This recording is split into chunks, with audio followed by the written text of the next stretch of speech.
So we're going to look now at the double beam exercise. So I've got mine set up here. Now when you do double beam, it just depends on your dog really. Obviously we're working with senior dogs, but not all senior dogs are unable to move. So it just depends on your own individual dog. So I've set this up with the assumption that we've got a few dogs that are maybe needing a little bit of help. And we don't want them too high. Merlin, come on baby. Merlin's on one today. Good boy. Come at this. There you go. So I've set mine up quite low so that they haven't got to climb onto it at all.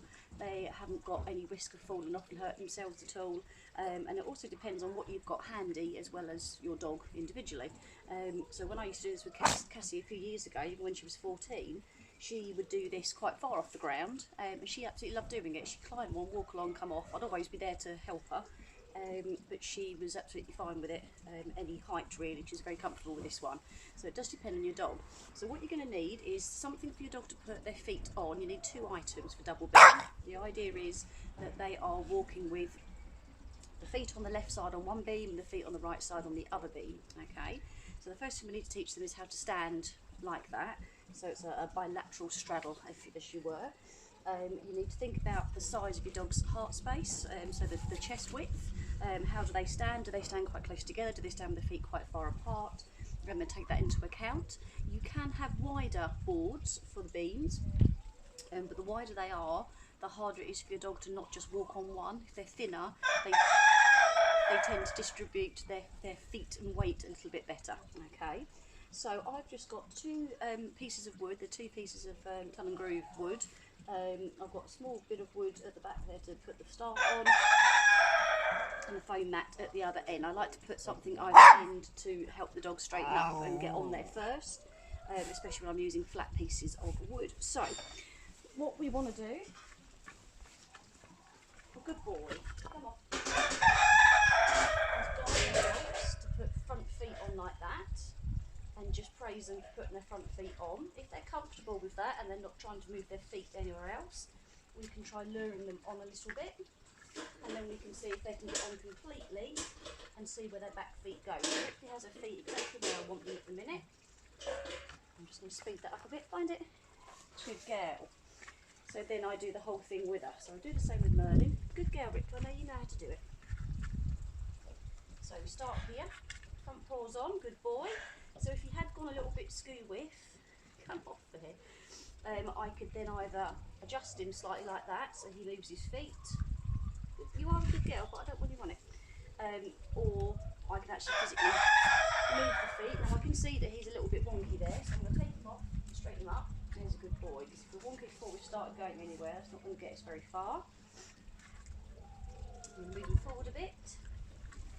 A little bit more, good. So all the feet are in the right place. So before you want to start any movement, you want to make sure that they are in the right place, because it's better to correct when they're still than when they're moving.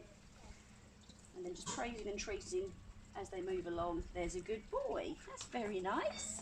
So I'll show you from the other end as well. You're a good girl, because we get it. Right, Melly, on here. So start here, 2 feet. Good boy. Walk on a bit. So you can see how he's feeling with his feet to work out where they've got to go.